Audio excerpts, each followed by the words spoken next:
Alors, assalamu alaikum, les auditeurs de priorité. Nous avons fait de l'histoire encore pour cette émission hebdomadaire. maa ngi nuyu ñëpp di sant ñëpp di gërëm ñëpp di ne comment dirais-je là bon fin de Ramadan à tout le monde, à tout Sénégalais, et que comme suba moom mooy nekk la fête tamit nag may ñaanal ñëpp bonne Korité yal nañu fekkee déwén yu bëri bëri bëri. Tey ñu ngi ci plateau bi aujourd'hui avec Mamadou Konaté, Joe Bass, et on attend éventuellement son invité principal, Momo Pape Sarr, pour aujourd'hui parler de toute de la diaspora dans sa totalité. On l'attend, il va venir pour nous voir ce sujet. Et terminer, sur le cas de Adji Sarr Sonko aussi. Mais comme l'invité principal, Pape Sarr, tarde à venir là, nous rejoindre après. Nous commencer, comment dirais-je là, l'émission en inversant les rôles, quoi, nous dans le truc là, quoi, comment dirais-je là, le deuxième point qui est le truc là, quoi, le cas d'Adji Sarr Sonko. Je suis au plateau, comme je vous le dis, comment dirais-je là, Mamadou Konaté ak Joe Bass. Voilà, nous commencer dans le cadre, comme ça, nous présenter alors, comment dirais-je là. On a Joe Bass, moi, je la cadre, comme ça, on va présenter aux auditeurs de priorité. Merci, monsieur Camara, Mangley Nuyu, Diziar, Samana Tango, monsieur Konaté. Du nuyu auditeur priorité yëpp te di ñaanal sama mbokk musulman yi Korité jàmm. Xam naa ne ñenn ñi tey mooy doon seen Korité, ñenn ñi suba la. Je pense que tout va se bien passer. Maa ngi leen di ziar ñoom ñëpp te di leen ne buñ ma fàttee si ginaar yi quoi.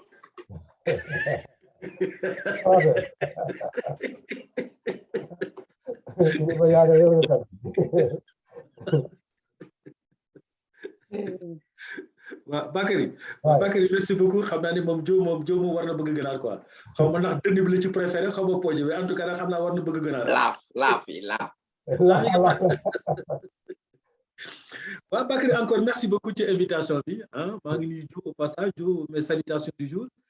Bakary maa ngi lay nuyu di nuyu les fidèles de l'émission Priorité, toujours comme d'habitude dimanche à cette heure-ci, di waxtaan ak yéen dans beaucoup de sujets divers, actualité au Sénégal.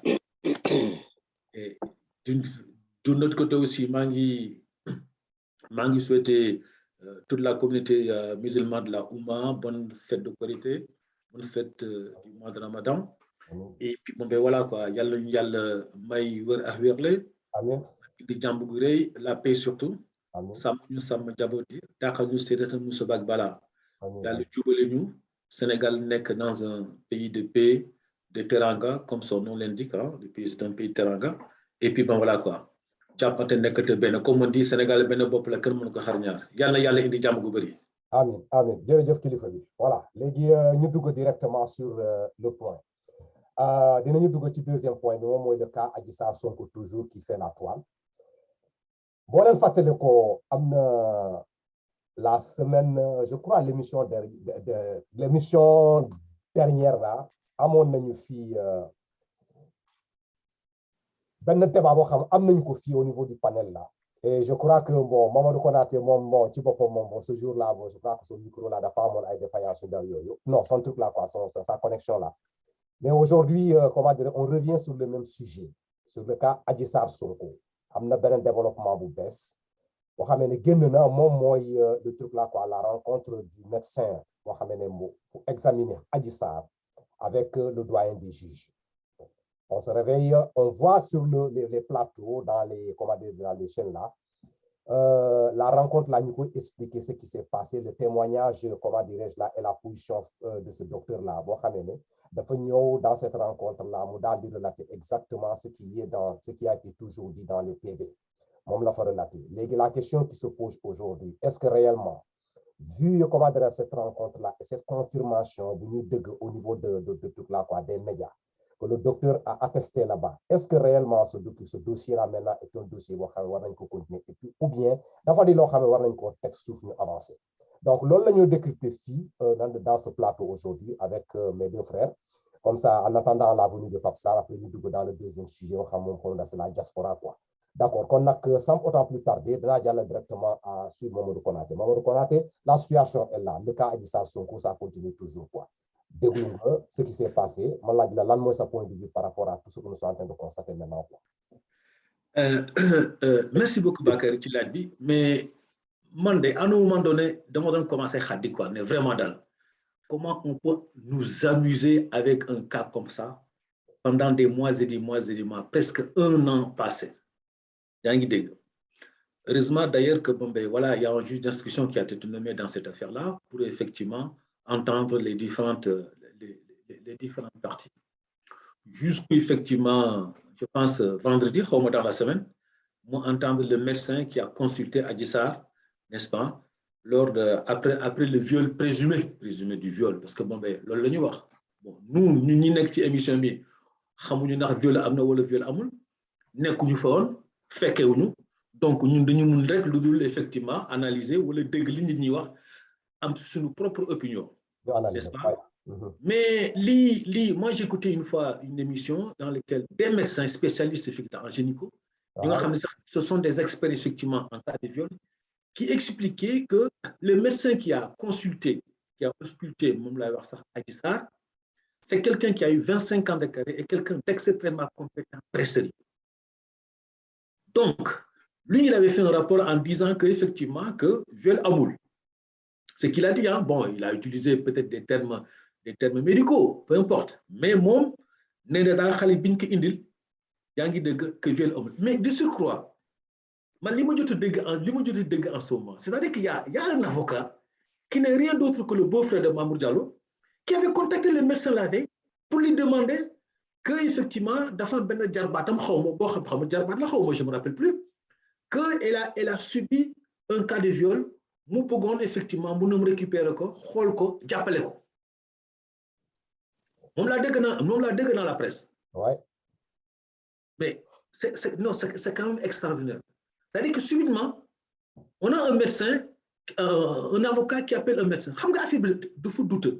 Il paraît même c'est ce que le médecin a raconté effectivement au juge d'instruction. Il a raconté ce séquence au juge d'instruction. Mais il n'en demande pas moins que lui, il paraît qu'il maintient formellement ce qu'il avait dit, ce qu'il a écrit lors de la dernière, effectivement, lors de la consultation. Et c'est ce certificat médical-là qu'il a donc remis aux gendarmes. Mais ben affaire mo jaaxal ci lolu kilifa man la ma do comprendre xam nga déjà est-ce que yow tu penses que ñoño ñi monter ce truc là quoi ce dossier là est-ce que s'ils savaient la réponse qui se trouvait dans le certificat médical de ce dernier là est-ce qu'ils allaient continuer tout ce tintamarre là bu ñu def après Damane Bakary tu as posé une question ô combien pertinente parce que gars dañu teural ben scénario yaa ngi dégg. Puisque l'avocat connaissait le médecin, il pensait que le médecin, quoi qu'il advienne, va effectivement lui rendre service pour attester un cas de viol. Sauf qu'il n'a pas compris que ce médecin-là, c'est quelqu'un d'extrêmement sérieux, n'est-ce pas? Et qu'il ne pouvait pas s'embarquer dans une telle situation parce que c'est une question de carrière. Parce que c'est quelqu'un qui est respecté dans la profession. Mais qu'est-ce que soit une seule fois, l'avocat là, une seule fois, qu'effectivement, le rapport de consultation n'allait pas être favorable à son égard. Donc, merci beaucoup. J'ai trouvé un autre médecin qui puisse... Voilà. Non, mais attends, mais parce que moi, je crois que ils ont été dupés, ils ont été trompés par Adji Sarr. Adji Sarr oui. Adji Sarr mu taxawé mu attesté que ne waji yegg na ci mom légui nak waji tamit nak le truc là l'avocat là il a eu confiance de sa relation avec le médecin mu yaakaar bu démé fofu même su fekkente na comment des médecins bi traité qui ne consulté nako dina fekk au moins de la wax de acte de truc là quoi de pénétration vous m'excusez du terme là dina ko fa notifier dal. Mais ils ont oublié une chose que Adji Sarr daf leen jouer parce que Adji Sarr bu mu leen di woo pour ñëw na amna li ngeen yor tout le monde avait pensé qu'au moins il y avait cet acte là Si bien que vous venez chez le docteur là, chez le médecin là, médecin de examination, le médecin il est professionnel. Il ne va pas le remettre, comment dirais-je là, le truc là, le certificat médical, le coton. Mu denc ko denc boobu nag seen kumpa bi dañoo yaakaar ne Adji Sarr bu mu demee foofu docteur bi dina gis ñoom au moins dinañ gis acte bi daal mais à leur grande surprise dans ce qui se trouve dans le certificat médical là mu ngi prouver autrement que Adji Sarr n'a même pas été touché après affaire bi daal di génn comme que dans les médias là les gens ont vu que lii moo fa nekk et puis encore pour aller plus loin balaa ma jàll ci Jobas on dit que ce médecin là actuellement là gars yi ñu ngi koy teg ay pression jusqu'à aller vandaliser ses voitures. C'est ça. Pour l'ordre. C'est ça. Donne-moi la finalité de tout ça. Qu'est-ce que les Sénégalais sont en train de chercher? Non, c'est parce que, c'est parce qu'ils sont aux abois. Le règle boulson, parce qu'ils sont aux abois. Il avait dit au médecin que lors de ce viol-là, Sonko avait pris sa virginité. Or, le médecin avait vu qu'elle avait perdu sa virginité bien longtemps. Tu comprends bien ce que je veux dire? À tromper ces gens-là, non, mais parce que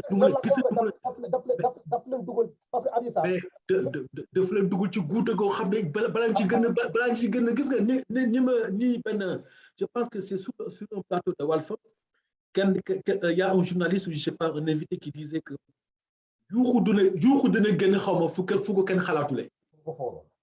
mais Bakary, cette affaire-là, c'est une affaire d'État. Je ne sais pas comment ils vont se démêler de ça.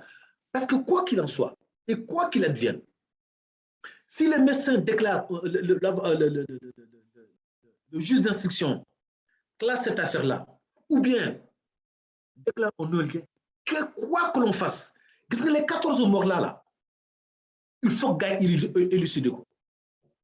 Et je suis convaincu que, vous déclarez non-lieu, ou le mot déclaré dossier classé, c'est sûr que son code ne va pas lâcher. D'accord, Madame Tijo, Jobas, la situation va gagner. Là, moi, appréciation par rapport à tout ça, quoi.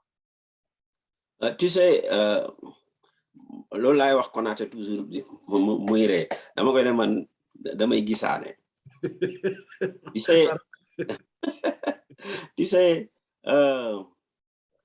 xam nga am na benn émission bu ma tuddee crépuscule. Crépuscule de l'affaire Adji Sarr Sonko. Ça veut dire que on est à la fin. Man def naa sama conclusion bu pare de. Yenn vidéo yi gaay di génn yëpp seetaantuma dara parce que je sais comme ni ko kii waxee le syndicaliste là Mbodj du Mbodj la waaw daa Mbodj que complot la l'objectif visé c'était de salir un protagoniste dangereux. Ça veut dire que un géant sur le plan politique. C'était pour le salir. Ensuite, pour se venger aussi. Parce que si nous devons historique ou affaire, le problème là vient du problème des 94 milliards. Le gars voulait faire d'une pierre deux coups. On sait, xam nañ kan mooy instigateur bi loolu moom xam naa nekk ma Sénégal kenn du ma ñëw di ma porter plainte pour diffamation. Donc l'instigateur on le connaît, c'est Mamour Diallo que les accusés na ko 94 milliards. Bon loolu neexu ko ñu ñëw moom mu gis occasion xam nga c'est de fil en aiguille le gars gis ni benn occasion am na fii de pour ñu këppatal yalwaanu Sonko dugal ko. Donc mais ils se sont mal préparés xam nga naka lañ mal préparé gis nga Adji Sarr su nekkoon intellectuel le coup va aller réussir. Le coup allait réussir parce que Adji Sarr bon du ma ne ku jàngul rek du xalaat mais ci cas yu mel nii il faut nga jàng tuuti parce que nga xam droit nu muy demee bon ngay seetaan film yenn film yi xam scénario nu ñu koy defaree tu vois si su doon kenn koo xam ne dafa jàng lire yenn roman policier ainsi de suite même suñ ko waxulee defal lii sax dina ko mën a defaral boppam si comprend mais Adji Sarr malheureusement bon xaw ma jàngam soriwul xaw ma ndax jàngul école mais Adji Sarr dañ ko omnibulé ne ko affaire bi soo ko defee dinañ la yóbbu à l'extérieur moom li objectif mooy nañ ko jox passeport diplomatique mu dem à l'extérieur affaire bi day simple parce que xamul ne c'est pas aussi simple non tu vois mais Adji Sarr ne pouvait pas comprendre tout ça parce que xam nga lu sama ne Adji Sarr mënul comprendre loolu yëpp mag yi bu ñu toogee ñu tëgg ba pare Adji Sarr xam ne ici c'est un complot qui est en train de se dessiner quand tous les acteurs se trouvent dans le complot là xam nañu ils sont déjà prêts pour jouer le sale boulot donc le docteur même en question est-ce que bu ñu ñëwee ñu ne Adji Sarr dañ lay kii ba pare am naa benn xaritu docteur dañ la fay yóbbu mais pour Adji Sarr le docteur est déjà parti du complot. Bien sûr. foofu la ñu fàtte c'est-à-dire ce point là que le docteur n'a pas adhéré à ça loolu moo leen rëcc mais si le docteur faisait partie du complot là est-ce que dina réussir. Bien sûr. Pour ñoom c'est un groupe mais malheureusement bu ñu ko tëggee ba pare le côté du docteur là le docteur n'a pas été impliqué dans la préparation de ce complot loolu moo indi lii yëpp mais si le docteur était impliqué dinañu def lii après ñu indi la ko yow nga attesté lii ak lii dana dem so Adji Sarr pour lui bu demee foofu chez le docteur là man ni ma ko analysé y a aucun problème quoi docteur bi da koy xool rek même bu xamee ne kii elle a été elle a été femme depuis Mathusalem docteur bi va attester que ça vient d'arriver maintenant. mais Bakary xam nga fa la rebondir ci yow xam nga fa la rebondir est-ce que l'avocat là ki nga xam ne moom la parce que c'est sûr que l'avocat a dû peut-être contacter Adji Sarr en disant que le médecin va venir te chercher. Voilà. Je suis convaincu que l'avocat a dit à Adji Sarr yaa ngi dégg ne t'inquiète pas tout va très bien se passer dafay defal constatation médicale loolu sax xool comme quoi tu as été violé et puis c'est tout. affaire routine la rek. c'est ça oui. waaw kii Camara foofu laa waxee ne. su doon Adji Sarr dafa nekkoon koo xam ne am na benn niveau intellectuel. même ñële suñu ko ne woy ça va bien se passer dina leen ne affaire bi yombewul noonu de tu vois man tey kenn àggul sama kaw xam nga tey kenn àggul sama kaw su ma demee ci médecin dina xam ne tey kenn àggul sama kaw donc dina garaaw mais ñoom ñu ne ko kooku suñu waay la on y va comme ça mais su doon intellectuel day bañ parce que dina xam ne day dugg moom lu nga muy bañ Adji Sarr en train de parler au passeport la diplomatique la ñu ko promettre là voilà moo tax ma ne la su doon koo xam ne day réfléchir dina xam ne affaire bi du jàll non Adji Sarr là dana jàll parce que tout a été fait tous les acteurs là autour là sont complices d'une chose et elle pense que lépp tëgg nañ ko bu baax kon nag yow su fekkee Adji Sarr moom boo xamoon ne bu demee foofu docteur bi dina bind ko kii bu ma xamee góor yàgg na est-ce que tu penses que Adji Sarr dina dem foofu du dem Adji Sarr bu xamoon ne bu demoon foofu docteur bi dina gis des choses xam ne vraiment c'est contraire à moom li muy woote tey du fa dem mais pour elle avait la conscience tranquille que bu demee foofu docteur bi routine lay def rek mais après le résultat sera jox leen li ñu bëgg a ñoom ñëpp. waaw mais parce que xam nga Bakary. moi ce que je déplore quoi c'est-à-dire que l'utilisation que ces gens-là ont fait d'Adji Sarr je trouve ça lamentable je trouve ça pas sérieux je trouve ça ignoble je trouve ça gis nga affaire bu loolu quoi parce que gis nga nit ki booy def dara foog nga natt ko imagine-toi ñoom seen bopp bu fekkee ne l'utilisation bu ñu def ci Adji Sarr keneen moo def utilisation boobu seen doom wala seen jarbaat wala seen bopp c'est ça surtout c'est-à-dire que ce sont des gens qui n'ont aucun sentiment ce sont des gens à la limite même si tu veux gis nga non gis nga je vais pas prendre dire quelque chose d'extrême gis nga am na ñoo xam ne tey jii boo la newoon tey jii fetal nga ne kan ngay njëkk a rey kan ngay bu la nga rey kenn Sénégal kan ngay njëkk a dem rey ils vont te dire que c'est Sonko indi leen ma Sonko je vais plutôt Sonko d'abord avant de continuer tout ça tout simplement parce que comme ni ko Joe Bass waxee l'affaire s'est déclenchée par une histoire de 14 milliards les histoires d'égo se présentaient toi tu es inspecteur principal des impôts Sonko a été c'est ce que les gars ne savent pas gis nga Sonko c'est un vérificateur amuloo loo ko munti nax yaa ngi dégg sur un dossier à vérifier Sonko il est expert en vérification def naa loolu Mamour Diallo sax war na xam loolu Mamour Diallo ci boppam war na xam loolu c'est l'utilisation qu'on a fait derrière mais gis nga problème xam nga problème fa la nekk léegi fi ñu toll nii tout ce qui a été dit au départ soit par le médecin lui il a dit effectivement que lui il maintient effectivement il a parlé de cet avocat-là qu'il a appelé la veille. Yangi Dege, on a eu les PV effectivement du gendarme Touré. La dame là, qui est la patronne de Adissar aussi, effectivement, a maintenu cette déposition. OK? Bon, voilà. Il ne reste plus qu'à entendre son corps. Le premier fois, parce que tous les Sénégalais savent qu'aujourd'hui, affaire du warul moudu fait, qu'affaire du complot. Mais le problème, c'est où maintenant? Comment ils vont faire pour retourner cette situation-là pour s'en sortir? Bakary, problème il faut le nek.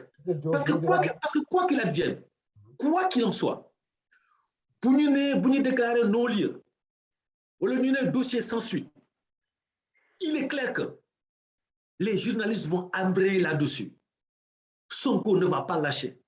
Parce que lui, gis nga Sonko bu taxoon dëgg kon ba léegi mu ngi prison. Et les gens ne vont pas lâcher par rapport à ça. Ça devient une affaire d'État. D'accord. Ça devient une affaire d'État. La seule chose qu'il peut faire, xam nga mooy lan Bakary, mën nga si sama xel bu gàtt, il faut que le pouvoir sacrifie ceux qui ont commandité cette affaire. Il faut les sacrifier. Okay. Pour les sacrifier, ils vont tous être mêlés là-dedans. Donc, l'on sort de Tigéné. D'accord. Nous allons qui joue quoi. Peut-être qu'on a une réponse par rapport à ce jour. Kadouga Salon. Wow. Continue le développer. Bon, man, finalement, damane, xam nga affaire bi nu mu doxé yépp gaay dugaluñu ci yalla nu mu bindé nit so sété ñi nga xamné ñoy témoin à décharger pour Sonko, ils ont le même profil. Ils ont tous le même profil. Ce qui lolu mo yéme quoi. Man affaire bobu sax mo ma jaaxal man. Dama né amna nit yo xamné dañuy judd mais day am lo leen yalla di def ci ñom. Surtout en se référant au prophète Moïse.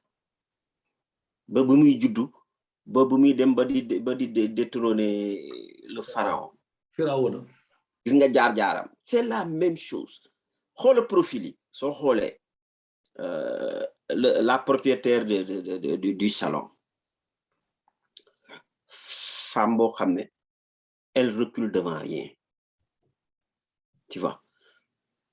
Nga jógee ci moom ci propriétaire du salon bi nga dem ci ki mener enquête bi muy le capitaine Touré. Jullite am intégrité morale am le sens professionnalisme. Nga jógee ci moom dem ci ki mujjee di débattre ni muy le gynécologue. Même chose. Donc ils ont le même profil. Ay nit yu jullite yoo xam ne dañu am kàddu te dañoo ragal yàlla. C'est le dénominateur commun. Ñetti nit yooyu yëpp xam nga 4 personnes yooyu yëpp benn dénominateur commun lañu am, dañoo jullite ragal nañu yàlla.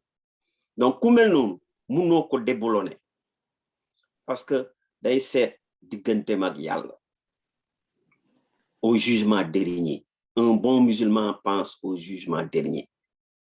Nga xam ne yow rek yaay wéet ci sa trahi bàmmeel. Ñoom dañuy xalaat loolu.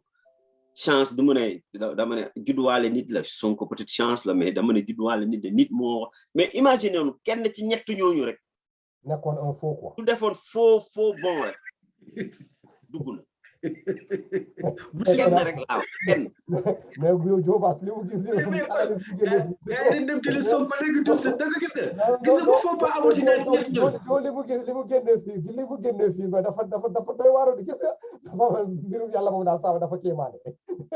Yow yaa ngi toog di tëgg say plan est-ce que muy dëgg. Les facteurs que tu dois utiliser qui doivent entrer pour ce plan de réussir mu nekk déjà yoo xamee ne ce sont déjà ils ont le même profil, le même dénominateur commun. ñoom ñëpp dañoo ragal yàlla. Rare impérogul yooyu mel nii toujours dina am kuy lâché. Mais ñett ñu ñëpp kenn nangul lâché. kenn ba am na ñoo xam ne sax ay si loolu dañ koy wax en matière en matière d'attentat wala guerre ak yooyu ay balles perdues même balles perdues yi sax dañuy dëgër xoolal MC Niass moom day ne il est de l'APR mais il est témoin à décharge pour Sonko parce que audio bi ëpp solo ci mbir mi moom moo ko génne mooy bi Mamadou di wax xale bu jigéen te pourtant il a déclaré officiellement qu'il est de l'APR. Bien sûr. Donc moom normalement balle perdue la mais balle perdue boo xam ne dafa nekk à décharge pour Sonko. Donc moi je dis que comme vous l'avez bien dit ñoom comme c'est l'État est très fort fu mu bëgg a jaar rek comme ndox la fu mu bëgg a jaar dina forcer ba jaar fa mais na jaar foo xam ne day glisser ndànk dem su dee defuñu ko comme ni ma ko waxee yow xam naa suivre nga émission bi ma ne leen prémisse su printemps sénégalais mooy ñëw loolu moom je le maintiens xam nga waxoon naa leen ne affaire du dem fenn nga Konaté man damay gisaane man je rassemble des faits. En tout cas li nga mujjee wax vraiment. Je rassemble des faits tu vois je rassemble des faits ci faits yooyu nag laay génnee sama conclusion fu mu nekk nii nag lenn moo am Konaté et Camara est-ce que tu sais benn problème rek moo may xaw a gêner quoi suñu ne bu ñu dem procès nañu def non-lieu les gens ceux qui sont de l'autre côté ni ko kii Touré di waxee Babacar Touré journaliste waa ñàkk jàmm xaw ma noonu leen tuddee suñu buggulee dem procès waa ñàkk jàmm dañu lu tax ñi ñemew ñu dem procès tu sais man su doon man dañuy dem procès parce que je fais confiance à l'incriminé qui ñu accusé je lui fais confiance te am na loo xam ne nit ñi dañ koy fàtte Sonko c'est un homme de droit la jàng Sonko dafa jàng droit maîtrise en droit la am def na am na DEA en droit sax nit ñi dañuy fàtte loolu ça veut dire que dañuy defee ne su demee foofu maître El Hadji da koy toroxal je dis non suñu demee ba jàkkaarloo il va le regretter toute sa vie. El Hadji Diouf maître El Hadji Diouf il va le regretter toute sa vie soo def le nag fa lay bàyyi nekk maître man maa leen wax loolu tey man am naa chance jàkkaarloog Sonko man nit su ma waxee ak yow benn yoon rek ñu jàkkaarloo nii naturellement ma wax ak yow ma échanger ak yow lu ndaw rek dinaa xam ban genre rek xool naa jaar-jaaram ma ne kii wax naa ko l'autre jour wax naa ko Pape Sarr l'autre jour ma ne ko maître El Hadji Diouf na def attention Diomaye Faye ma comparé Sonko ak Diomaye Faye tu sais Diomaye Faye il a le sens du débat tu vois mais Diomaye Faye dafa yaroo mag te Diomaye Faye dafa yaroo ci kaw gi ça veut dire que même lu mu lay jam yëpp am na fu mu koy limité quoi xam la parce que du def affaire Boy Dakar c'est ça mais Sonko mais moi je crois que moo leen gën a nekk Boy Dakar ñoom ñëpp deux ci sud bi la màggee fi mu nekkee man fi ma nekk nii moom daal xam nga lii mënul nekk sans solution man li ma yaakaar ne Konaté li mu wax moom mooy il faut mu am des gens yoo xam ne vraiment ñoom ñooy payer les pots cassés quoi il faut mu am des gens qui vont tomber. Non mais Bakary ça c'est inévitable. là quoi c'est-à-dire non c'est inévitable. C'est inévitable. Voilà léegi xam nga pour man affaire boobu je crois que le plus tôt serait le mieux quoi est-ce que dégg les gens qu'on entend autour là ñuy karan-karan xam naa ne la chaîne là kii na nanu tuddati passé na lool dépassé na ñooñu mais il suffit de les prendre là est-ce que dégg loo xam ne ñoom ñoo fës ñoom ñoo ko tëgg balaa moo egg au sommet là pour mu indi un problème étatique là il faut prendre ces gens là nga teg leen sanction boo xamee ne ça ñu yemale ko foofu mu fin non c'est-à-dire que c'est-à-dire que non seulement yaa ngi dégg il faut qu'il y ait des têtes qui tombent il faut sacrifier des gens c'est la seule façon de faire pour protéger le président Macky. Non mais qu'est-ce que affaire boobu loolu rek la mun def pour protéger Macky. mais ñoom ñoo ko tëgg c'est-à-dire moom à la fin là dafa ñëw rek mu yaakaar occasion baa ngi fii comme moom tamit il est toujours là pour. C'est ça tout à fait boobu yëgul pexe yi mais Bakary boobu Macky yëgul pexe yi voilà justement Macky yëgul xamul tiinul. léegi yéen a ko xamul nu mu demee. dafa xëy rek ñu ne ko affaire de viol. loolu sax ma ne la le docteur là li mu bind ci certificat bi ba pare après mu daal di ko kaste mu dugal ko ci enveloppe bi kumpa boobu moo dugal ñi ñëpp ci guuta. Mais bien sûr. Personne ne s'attendait à ça, quoi. Pensez que oui, tout à l'heure. Mais le simple fait de que, parce que Djoko Lentibi, mu casse ko. Donc, légui nak lan la jox à la gendarmerie, les gens ne savent pas, xamuñu lan la. Mo len dugal ci li parce que tout simplement ils ont poussé, on a des prélèvements, on a fait ceci ça parce qu'on comptait sur le docteur. Mais ils ont oublié une chose, comment une personne mo xamé nga prêter serment, nga def 25 ans de service pour une affaire de fesses là, nit dina jóge fële, quel que soit sama rapport ak yow, quel que soit lu ma la yéene ci àdduna, mais je ne pense pas que ni nga ñëw nga dugal ma dans cette histoire de sécurité là, quoi. C'est même là, gis l'avocat la même en question là, l'avocat la même en question là, c'est pas sérieux, c'est pas franc. Sa xarit doo ko dugal ci yenn problème yi. Absolument. Yow, tu es l'avocat de la personne. Yow yaa koy défendre. Yow am na service yoo xam boo ko laalee mu leer na kii bu kalaatee. Ki ma indi ni dugal ko foofu, c'est une personne intègre. Pourquoi nga ko indi ko dugal ki say faux? Une personne boo xam yow leer na si sama ami la sa xarit doo ko dugal ci ay guuta. Non, c'est parce que xëy na peut-être on lui a promis des milliards aussi, hein. Qui ça? L'avocat? Mais bu ñu ko promettre même nga bañ c'est fi nga ko yóbbul foofu wax dëgg nit yu doon mais tu connais une personne intègre la nga bëgg a dem mais comme Joe Bass l'a si bien dit, c'est-à-dire bu ñu tëgg yàlla am na son plan daf leen tegal des acteurs ici là qui sont ñoo xamee ne ñooñu kenn du mun a naatable seen intégrité ñi ñoo ñu dugal foofu ñoom ñoo les trucs là quoi, les éléments clés de cette situation là moom mooy le docteur le Touré, le capitaine Touré et le truc là comment on l'appelle encore là le médecin là. bu ñu taxawee ñu toog capitaine Touré moom et je crois que capitaine Touré tamit nag man bëgg naa ñu déglu ko. J'aimerais vraiment. Non, attends, gis nga Bakary, capitaine Touré bu ko juge d'instruction bi dégloo ça va être la boucle de la boucle, ça va être la fin. Ça va être la fin parce que capitaine Touré li muy bind ci déposition bi là ci PV bi bu ko waxee juge d'instruction bi mais je te dis ça veut dire que l'affaire est terminée.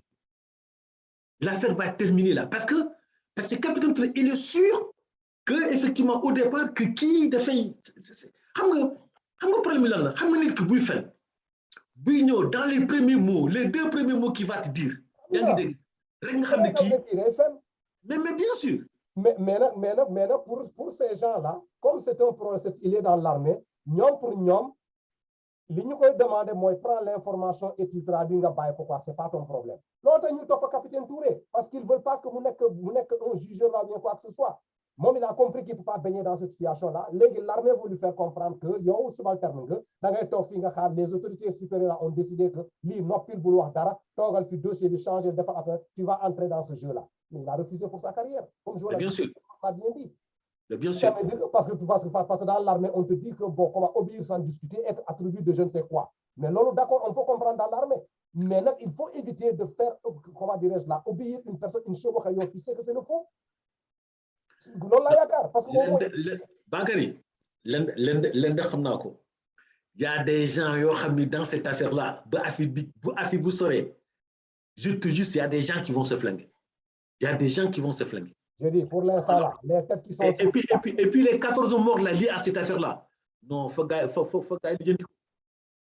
lijjanti ko Konaté oui le problème c'est on sait l'instigateur xam nañ ko kan moo inventé affaire bi tu vois xam nga man parfois damay tibb fu sori gis nga mus naa déglu benn intervention boobu am na ay 5 ou 6 mois avant affaire bi di éclater de le gars là Suzanne Camara la sant le politicien ça je sais pas kii Camara je sais pas Suzanne kii am na beneen tour avant touru jigéen bi quoi un gars du PS là am na benn touram bu jiitu avant Suzanne bi di ñëw c'est un politicien très bien connu mais petit kii middle name am Suzanne la xam nga naka Suzanne Camara dafa musa ne yéen da ngeen di ne woy Sonko il est intègre mais vous allez voir avec ces problèmes de femmes là vous allez voir un jour mës na ko wax 5-6 mois avant problème bi di génn te bi ma dégloo ay ñoom Diomaye di wax ça veut dire que ñoom yàgg nañ ko topp mais dañoo amagul occasion quoi bu ñu koy exploiter.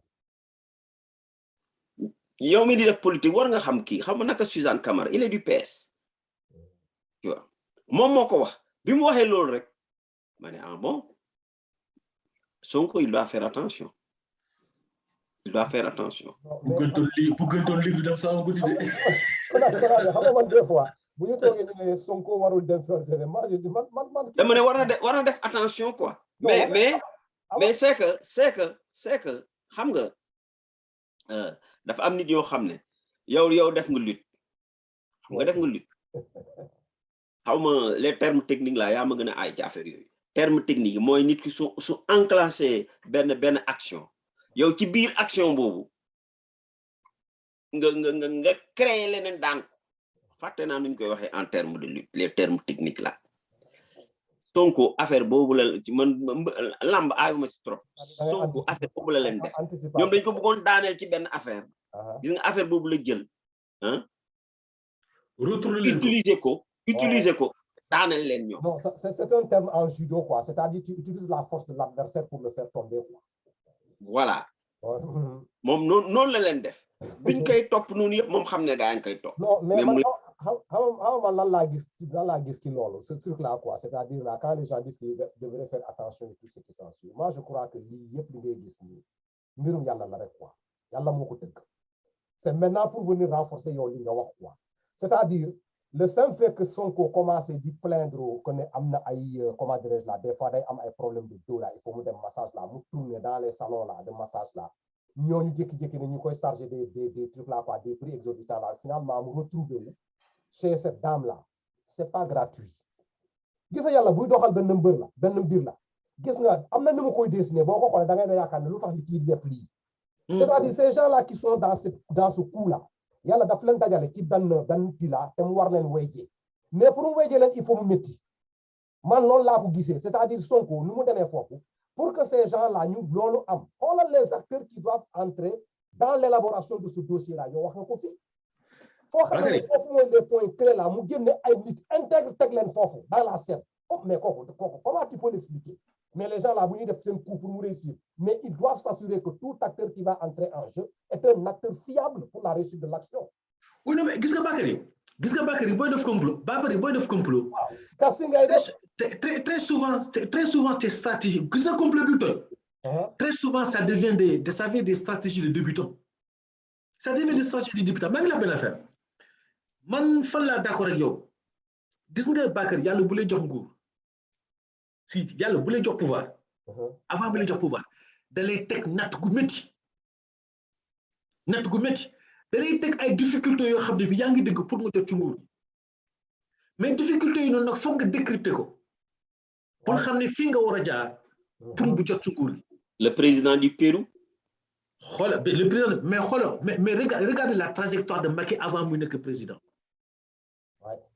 Difficulté yi ma am ñoom ñëpp nag sans exception xoolal Wade la trajectoire de Wade avant qu'il ne devienne un jour président yàlla foog mu teg la natt gu métti boo fa jógee Bakary may mu tudd après mu jox la nguur gi gis nga nguur gi bu la ko joxee yaa ngi dégg boo def la ndànk da ngay yaakaar yow sa bopp yaa yàlla c'est-à-dire que c'est comme si tu te considères comme étant sur un piédestal loolu moo dal en ce moment Macky moo dal Macky il a cru comprendre que Sénégal moo ko il fait ce qu'il veut. Non, ça veut dire quoi? Ça veut dire qu'aujourd'hui, Bakary, aujourd'hui, c'est le début de la fin. Maintenant, là, c'est le début de la fin. Qu'est-ce que vous voulez dire? Vous voulez dire te de fo li nga xam ne war nga ko def complètement ci sa askan gi ñi nga xam ne ñoo doy daf lay teg natt ku métti. waaw mais nag xam pour accompagner li nga wax natt boobu bi ngay wax nii boo xoolee ces 3 présidents yi nga décrypté fii là quoi nga indi nan la tuddati la Wade nga indi Macky nga commencé par Diouf whatever. Ces présidents là yi nga lim fii natt boobu mu leen teg ñan ñoo leen dindi ci guute boobu ñan ñoo leen porté pour ñu egg au pouvoir c'est pas le peuple. Bien sûr.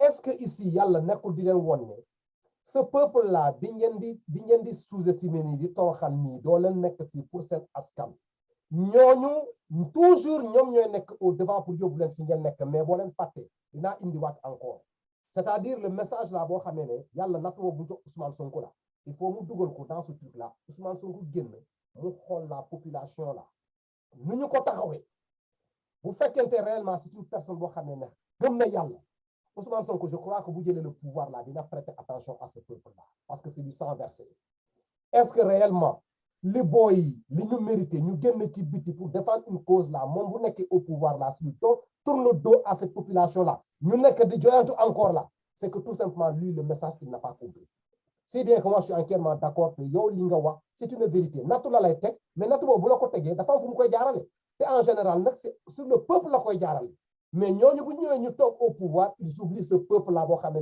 moom moo nekkoon di souffrir ba ñoom ñu ñoo toog ñu nekk ci yeneen réalité loolu mooy le problème. effectivement gis nga boo nekkee njiit il faut être rassembleur boo nekkee njiit da nga am yërmande ci sa askan bi yaa ngi dégg il faut certainement établir une certaine concorde entre effectivement entre si tu veux entre tes administrés. mais d'accord dañu koy fàtte c'est ça le mais problème. xam nga loolu boo ko fàtte yaa ngi dégg ça veut dire que quelque part amoon ci comme ni nga ko waxee boo ko indi ci côté diine ça veut dire que yow sa bopp amuloo yërmande ci sa askan. mais c'est ça te ak seen boobu la. yàlla te xam nga yàlla moo yërmande moom bu la amee bu demee ba am ci yow yërmande jox la nguur gi parce que dafa yaakaar yow sa bopp war nga am yërmande ci ñi nga xam ne ñoom ngay administrer. justement boo ko amulee bu koy rocci nguur gi boo koy rocci day métti trop pour yow. effectivement c'est ça quoi. C'est pour ça qu'il y a beaucoup de chefs d'État qui quittent le pouvoir en passant par la petite porte, voire certains par la petite fenêtre. Jean-Louis Ménérek moo koy indi.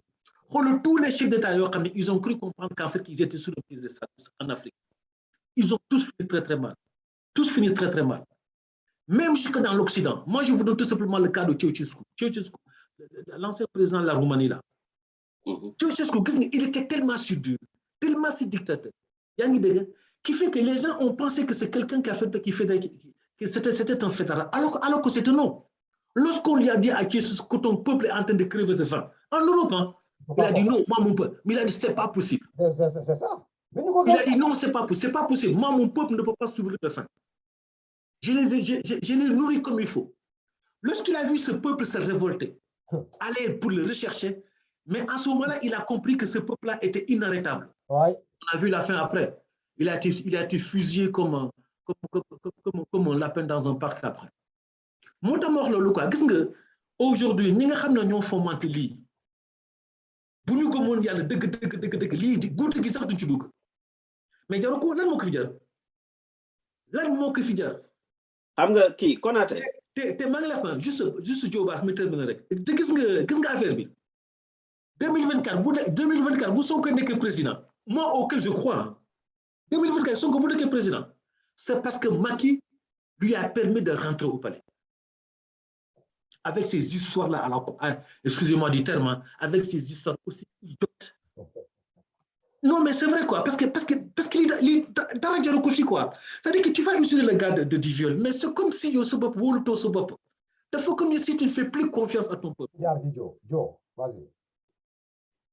am na benn wax buy nit ñi di buy revenir toujours quoi te man duma si d'accord mooy que bon on a comploté à côté et le président n'était pas au courant. Je suis pas du tout d'accord. Mais bien sûr.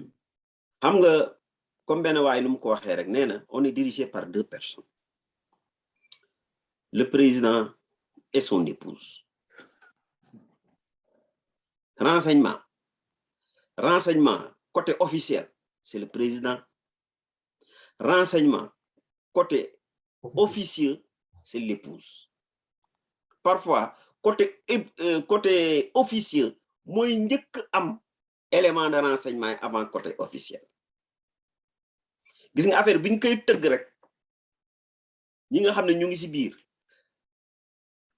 comme la dame avocate la madame ministre de l'Intérieur ay dame de compagnie wu madame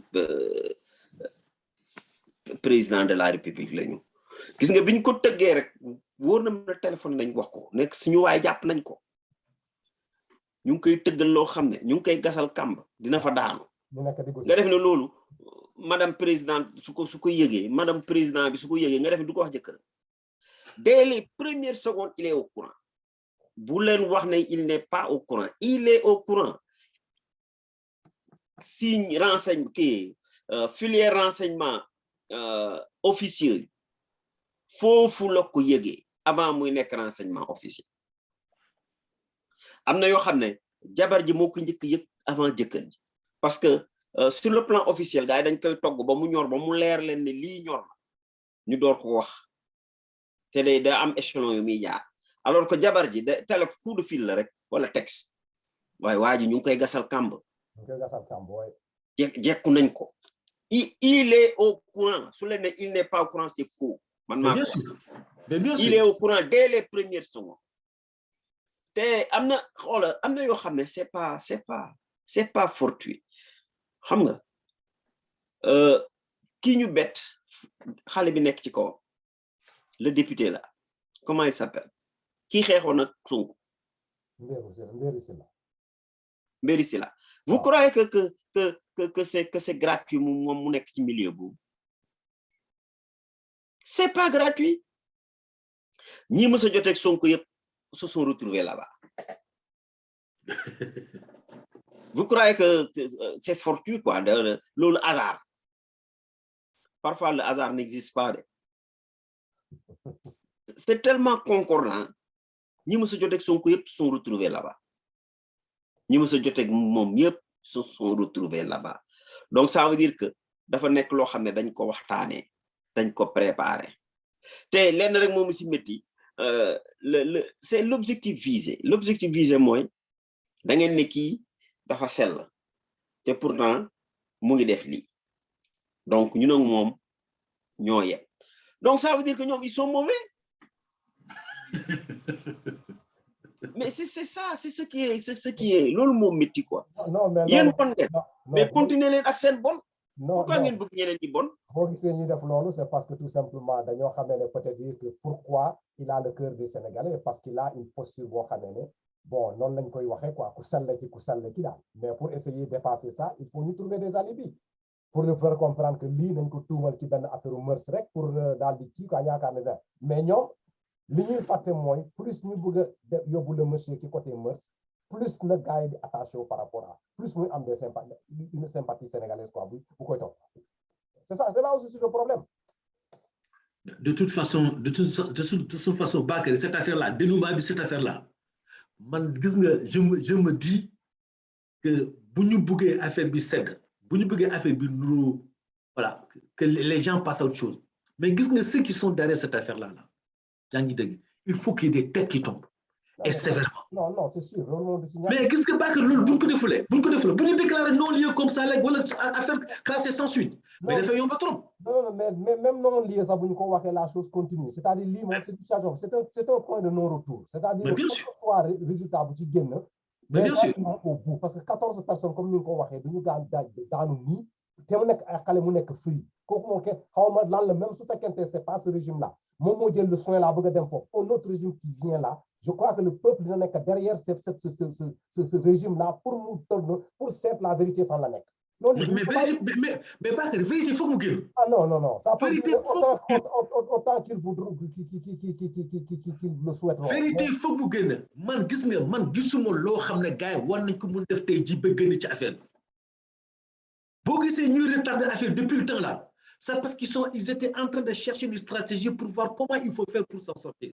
Mais malheureusement parce que gis nga si cette affaire c'était avéré vrai kon léegi on était passé à autre chose. non c'est très longtemps.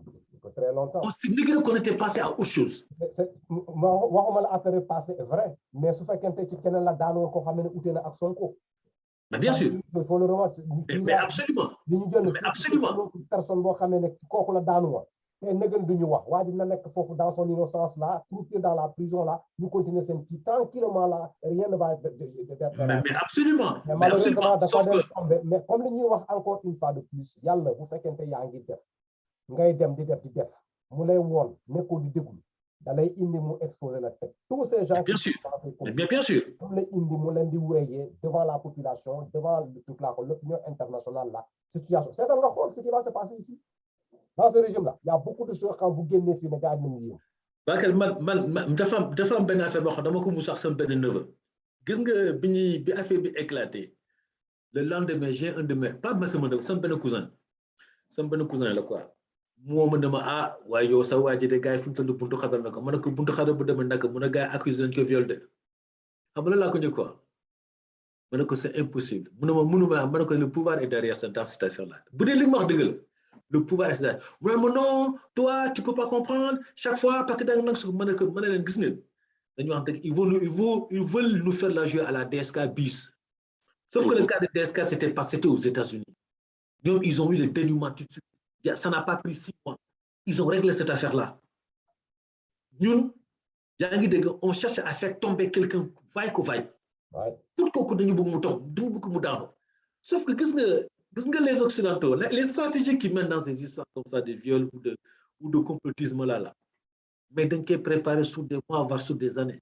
Ouais. Expert là, mais non, mais mes gars, ce sont des erreurs de débutants. Ce sont des erreurs de débutants. Mais bien sûr. Mais comment ils vont démêler ça? Non, lieu, on va faire classer sans suite. L'affaire va continuer, ok, on a bouclé peut-être presque 1 heure de temps là, d'émission là, vraiment, ça, j'allais ne pas affaire ba quoi, man dal li ma ci xalaat mooy daal saa waay. Lii kay daal nañu jéem a def tout possible naa ñu daal di tënk affaire yi moom daal ñu génne ko parce que fii moom daal fu ñu jéemoon daal saa waay. Rien n'est là. Voilà. Bakary, il faut passer à autre chose. Non, il faut passer à autre chose. Parce que ñëpp sonn ci affaire bi. Ouais, d'accord. Kilifa ma jox la cadre pour 1 minute comme ça on conclut après mu jaar ci jour basse quoi. Ouais, d'accord, mais man pour cette affaire-là, affaire bi gën na leer. Parce qu'en fait, si tu veux, man dama doon xaar rek yaa ngi dégg l'audition du médecin. Comme j'avais vu sur des plateaux des médecins, des experts en termes de viol, ils se sont exprimés. Et les gars, ils ont amené si tu veux, des arguments tellement si valables, tellement si convaincants. Yaa ngi dégg ba nga xam ne foofu dootoo douter sax quoi. Yaa ngi dégg le médecin effectivement qui a consulté effectivement qui a regardé Adji Sarr, lui il vient il reconfirme ce qu'il a dit en première instance. Je me suis dit cette affaire-là c'est une affaire qui est close. Il y a même plus à aller beaucoup plus loin. Après, le juge d'instruction peut continuer à faire quelques investigations, entendre quelques-uns, par exemple le capitaine Touré, par exemple son couple connaîtrait, et ainsi de suite. Mais pour moi, c'est une affaire qui est close. Et qu'effectivement, cette affaire-là, quelle que soit la décision rendue, il faut que les 14 morts-là, il faut que nous élucidions l'affaire. D'accord, Joe. Ça ne va pas rester impuni. Donc, pour moi, cette affaire-là, rien peut-être dans un dénouement dans pas longtemps, mais ça ne va pas s'arrêter. Ça ne va pas du tout s'arrêter à ça. Et ça va peut-être continuer un petit peu plus. Et il faut qu'il y ait des têtes qui tombent. Il faut qu'il y ait des têtes qui tombent. D'accord, qu'il faut. Joe, vas-y. Wow. En conclusion, fi Konaté terminé non, faut faire qui. Moi, j'ai déjà clôturé ce débat-là. Man clôturé n'a pas pareil. Mais je vais anticiper sur la suite. La suite, moi, 14 mois. Moi, je me pose la question, où sont les militants des droits de l'homme concernant les émeutes de l'année dernière? En a 14 mois. Qui sont venus yëngu fenn man damay proposer ben fait rek laay jël ci émeute mooy booy boobu ñu fetal policier bi jógee ci L200 bi wéeru ci oto bi visé fetal booy bi yore drapeau bi L200 bi avait au moins 5 policiers plus moom muy 6 su ma dégloo ci yenn activistes yi ñu ne kii tiré woon kii boobu mënuñu xam kan la mais 6 policiers yi nekkoon ci biir L200 au moins dinañ fa xam ñaar 6 policiers yooyu mënuñu réer man bés bu ñu clôturer affaire bi porter plainte génne image bi 6 policiers yi nañ ci jàpp ñaar suñu jàppee ñaari fu ñu jaar wax man image boobu mënul génn sama cerveau. Ok, all right. Wow. D'accord. Kiw droit de l'homme yi dañuy porter plainte yóbbu ko au niveau de l'ONU. Policier boobu il faut mu génn ak policiers yi nekkoon ci biir L200 parce que y a meurtre parce que dafa fetal waa ji te boy bi il n'était pas il n'était pas menaçant. daf ko fetal muy meurtre. Ensuite y a non assistance à une personne en danger nga fetal nit après romb ko oto dem sa yoon.